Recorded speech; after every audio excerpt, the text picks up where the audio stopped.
Test 3. You will hear a number of different recordings, and you will have to answer questions on what you hear.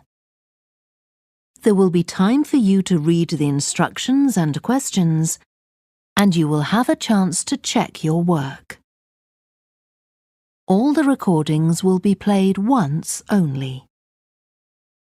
The test is in 4 sections. At the end of the test, you will be given 10 minutes to transfer your answers to an answer sheet.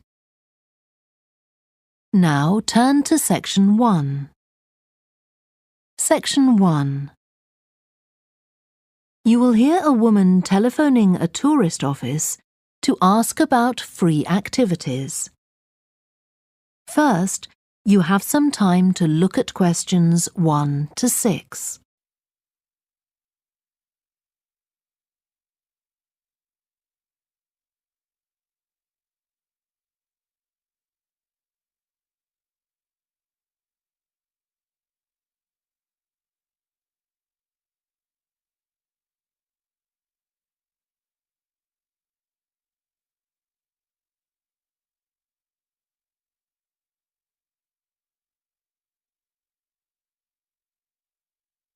You will see that there is an example that has been done for you.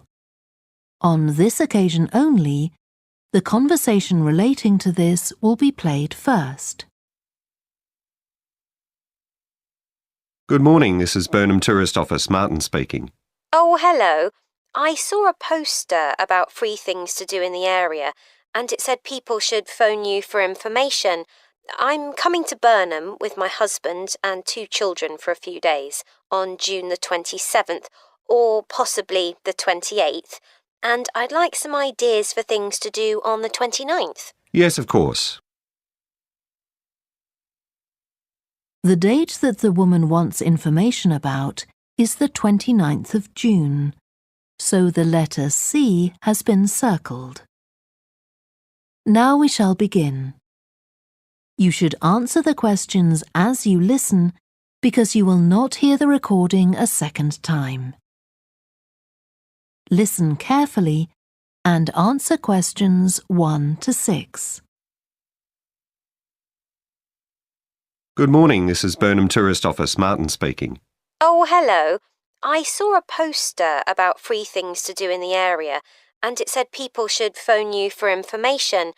I'm coming to Burnham with my husband and 2 children for a few days on June the 27th, or possibly the 28th, and I'd like some ideas for things to do on the 29th. Yes, of course. OK.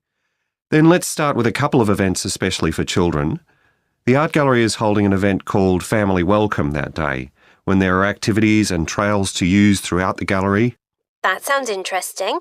What time does it start? The gallery opens at 10 and the Family Welcome event runs from 10:30 until 2 o'clock. The gallery stays open until 5, and several times during the day they're going to show a short film that the gallery has produced. It demonstrates how ceramics are made, and there'll be equipment and materials for children to have a go themselves. Last time they ran the event there was a film about painting, which went down very well with the children, and they're now working on one about sculpture. I like the sound of that. And what other events happen in Burnham? Well, do you all enjoy listening to music? Oh, yes. Well, there are several free concerts taking place at different times, 1 or 2 in the morning, the majority at lunchtime and a couple in the evening, and they range from pop music to Latin American. The Latin American could be fun. What time is that? It's being repeated several times in different places. They're performing in the Central Library at 1 o'clock, then at 4 it's in the City Museum, and in the evening at 7:30 there's a longer concert in the theatre. Right. I'll suggest that to the rest of the family. Something else you might be interested in is the boat race along the river. Oh, yes. Do tell me about that. The race starts at Offord Marina to the north of Burnham and goes as far as Summer Pool. The best place to watch it from is Charlesworth Bridge, though that does get rather crowded. And who's taking part? Well, local boat clubs, but the standard is very high.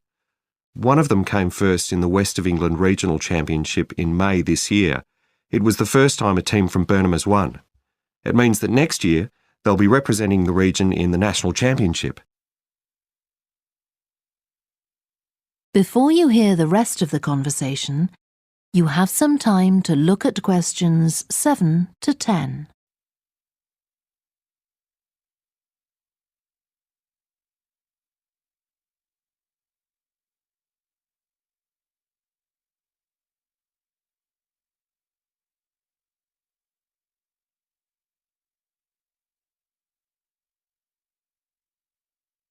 Now listen and answer questions 7 to 10. Now, I've heard something about Paxton Nature Reserve. It's a good place for spotting unusual birds, isn't it? That's right, throughout the year. There is a lake there as well as a river, and they provide a very attractive habitat. So it's a good idea to bring binoculars if you have them. And just at the moment you can see various flowers that are pretty unusual. The soil at Paxton isn't very common. They're looking good right now. Right. My husband will be particularly interested in that. And there's going to be a talk and slideshow about mushrooms, and you'll be able to go out and pick some afterwards and study the different varieties. Uh-huh. And is it possible for children to swim in the river? Yes, part of it has been fenced off to make it safe for children to swim in. It's very shallow and there's a lifeguard on duty whenever it's open. The lake is too deep, so swimming isn't allowed there. OK, we must remember to bring their swimming things in case we go to Paxton. How long does it take to get there by car from Burnham? About 20 minutes, but parking is very limited, so it's usually much easier to go by bus, and it takes about the same time. Right. Well, I'll discuss the options with the rest of the family. Thanks very much for all your help. You're welcome. Goodbye. Bye. That is the end of section 1. You now have half a minute to check your answers.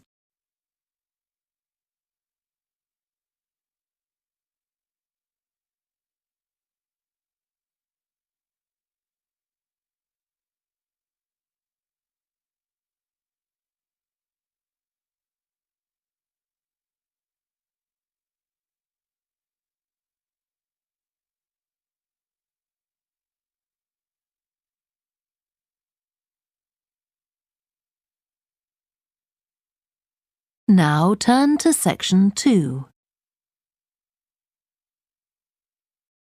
Section 2.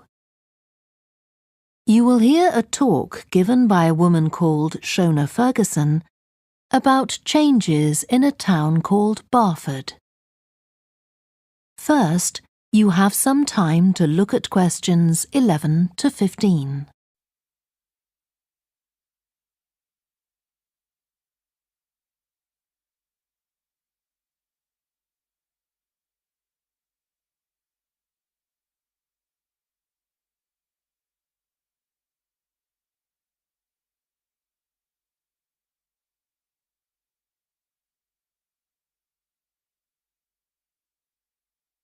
Now listen carefully and answer questions 11 to 15.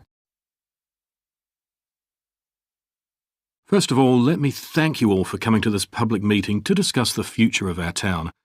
Our first speaker is Shona Ferguson from Barford Town Council. Shona. Thank you. First, I'll briefly give you some background information. Then I'll be asking you for your comments on developments in the town. Well, as you don't need me to tell you, Barford has changed a great deal in the last 50 years. These are some of the main changes. 50 years ago, buses linked virtually every part of the town and the neighbouring towns and villages. Most people used them frequently, but not now, because the bus companies concentrate on just the routes that attract most passengers. So parts of the town are no longer served by buses. Even replacing old, uncomfortable buses with smart new ones has had little impact on passenger numbers. It's sometimes said that bus fares are too high, but in relation to average incomes, fares are not much higher than they were 50 years ago. Changes in the road network are affecting the town. The centre was recently closed to traffic on a trial basis, making it much safer for pedestrians. The impact of this is being measured.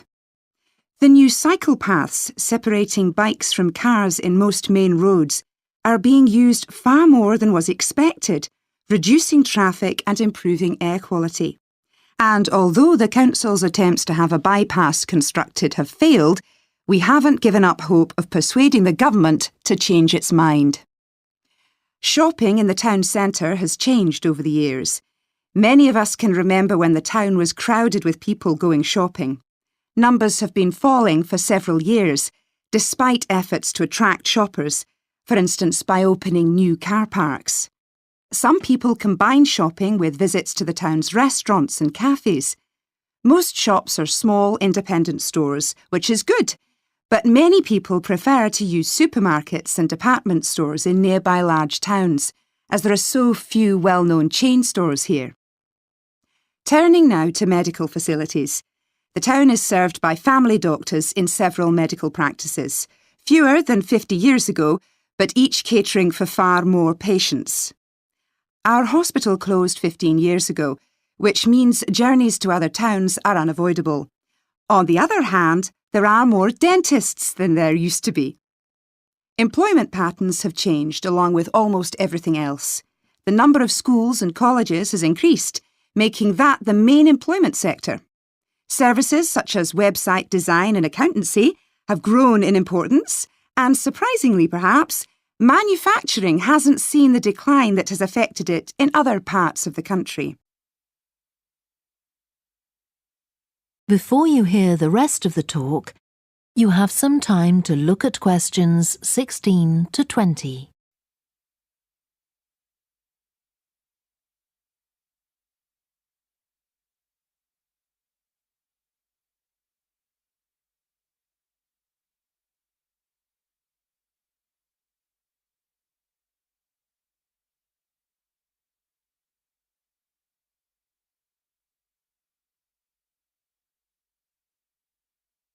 Now listen and answer questions 16 to 20. Now I'll very quickly outline current plans for some of the town's facilities, before asking for your comments. As you'll know if you regularly use the car park at the railway station, it's usually full. The railway company applied for permission to replace it with a multi-storey car park, but that was refused. Instead, the company has bought some adjoining land, and this will be used to increase the number of parking spaces. The Grand, the old cinema in the High Street, will close at the end of the year and reopen on a different site. You've probably seen the building under construction. The plan is to have 3 screens with fewer seats rather than just the one large auditorium in the old cinema. I expect many of you shop in the indoor market. It's become more and more shabby looking, and because of fears about safety, it was threatened with demolition. The good news is that it will close for 6 weeks to be made safe and redecorated, and the improved building will open in July. Lots of people use the library, including school and college students who go there to study. The council has managed to secure funding to keep the library open later into the evening, twice a week. We would like to enlarge the building in the not-too-distant future, but this is by no means definite. There's no limit on access to the nature reserve on the edge of town, and this will continue to be the case. What will change, though, is that the council will no longer be in charge of the area. Instead, it will become the responsibility of a national body that administers most nature reserves in the country. OK, now let me ask you if you have... That is the end of section 2. You now have half a minute to check your answers.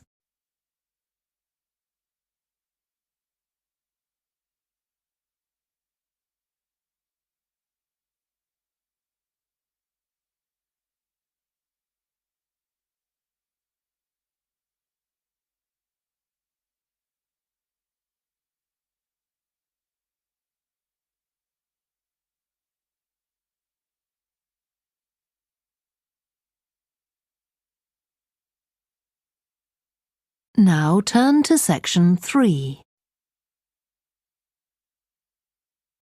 Section 3. You will hear two students called Helen and Jeremy, who are studying creative writing, discussing a project for their course which involves writing and illustrating stories for children. First, you have some time to look at questions 21 to 26.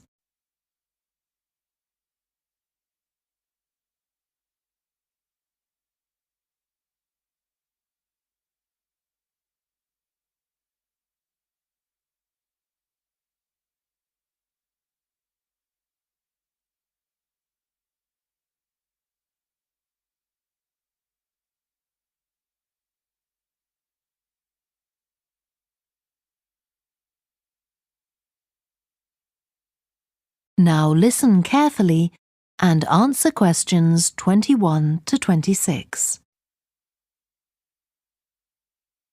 Hello, Helen. Sorry I'm late. Hi, Jeremy, no problem. Well, we'd better work out where we are on our project, I suppose. Yeah, I've looked at the drawings you've done for my story, The Forest, and I think they're brilliant. They really create the atmosphere I had in mind when I was writing it. Oh, I'm glad you like them. There are just a few suggestions I'd like to make. Go ahead. Now, I'm not sure about the drawing of the cave. It's got trees all around it, which is great, but the drawing's a bit too static, isn't it? I think it needs some action. Yes, there's nothing happening. Perhaps I should add the boy, Malcolm, isn't it? He would be walking up to it. Yes, let's have Malcolm in the drawing. And what about putting in a tiger? The one that he makes friends with a bit later. Maybe it could be sitting under a tree, washing itself. And the tiger stops in the middle of what it's doing when it sees Malcolm walking past. That's a good idea. OK, I'll have a go at that. Then there's the drawing of the crowd of men and women dancing. They're just outside the forest, and there's a lot going on. That's right. You wanted them to be watching a carnival procession, but I thought it would be too crowded. Do you think it works like this? Yes, I like what you've done. The only thing is, could you add Malcolm to it without changing what's already there? What about having him sitting on the tree trunk on the right of the picture? Yes, that would be fine. And do you want him watching the other people? No, he's been left out of all the fun, so I'd like him to be crying. That'll contrast nicely with the next picture where he's laughing at the clowns in the carnival. Right, I'll do that. And then the drawing of the people ice skating in the forest. I wasn't too happy with that one. Because they're supposed to be skating on grass, aren't they? That's right, and it's frozen over. At the moment, it doesn't look quite right. I see what you mean. I'll have another go at that. And I like the wool hats they're wearing. Maybe you could give each of them a scarf as well? Yeah, that's easy enough. They can be streaming out behind the people to suggest they're skating really fast. Great. Well, that's all on the drawings. Right. So you've finished writing your story and I just need to finish illustrating it, and my story and your drawings are done. Before you hear the rest of the discussion, you have some time to look at questions 27 to 30.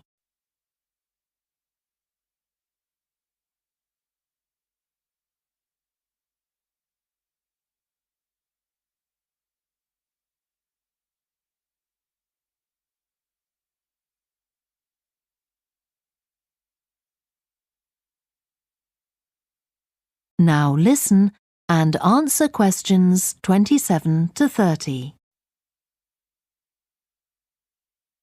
So the next thing is to decide what exactly we need to write about in the report that goes with the stories and how we're going to divide the work. Right, Helen. What do you think about including a section on how we planned the project as a whole, Jeremy? That's probably quite important. Yeah, well, you've had most of the good ideas so far. How do you feel about drafting something? Then we can go through it together and discuss it. OK, that seems reasonable. And I could include something on how we came up with the ideas for our two stories, couldn't I? Well, I've started writing something about that, so why don't you do the same and we can include the two things? Right.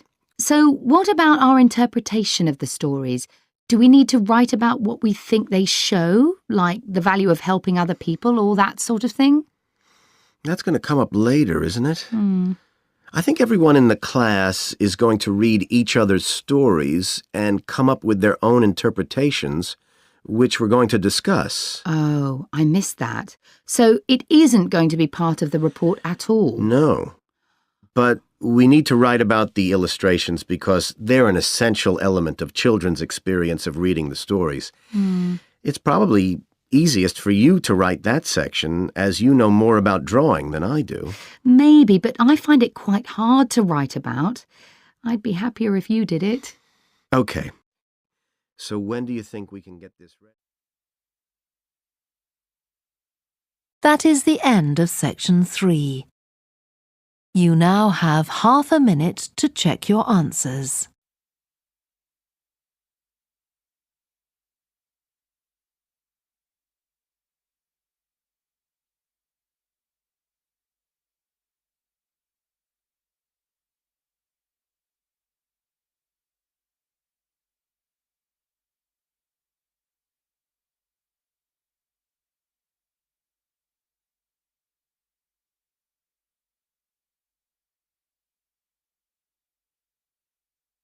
Now turn to section 4. Section 4. You will hear part of a lecture to business students about the use of one particular type of research known as ethnography. First, you have some time to look at questions 31 to 40.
Now listen carefully and answer questions 31 to 40. So, what I'm going to talk about to you today is something called ethnography. This is a type of research aimed at exploring the way human cultures work. It was first developed for use in anthropology, and it's also been used in sociology and communication studies. So, what's it got to do with business, you may ask?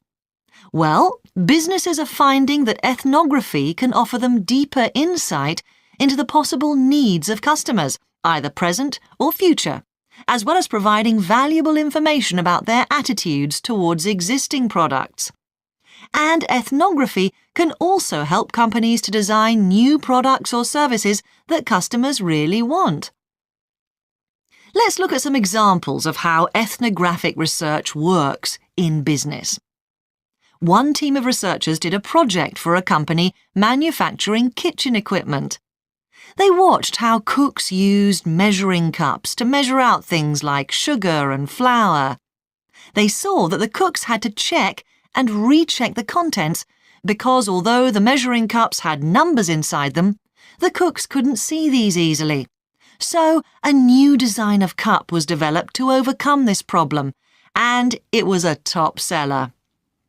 Another team of ethnographic researchers looked at how cell phones were used in Uganda, in Africa. They found that people who didn't have their own phones could pay to use the phones of local entrepreneurs.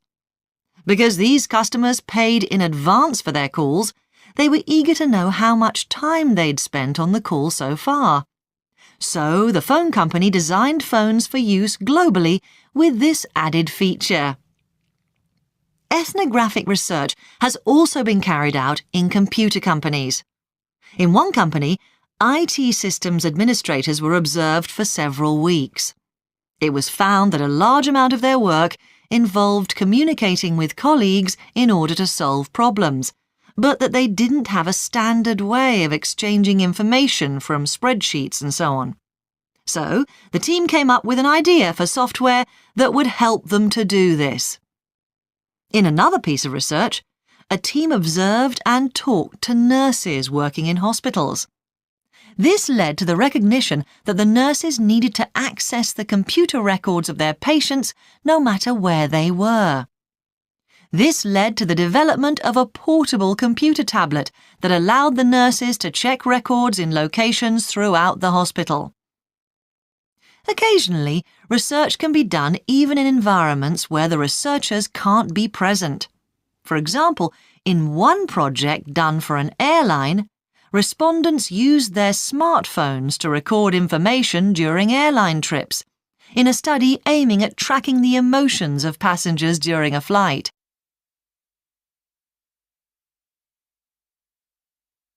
So, what makes studies like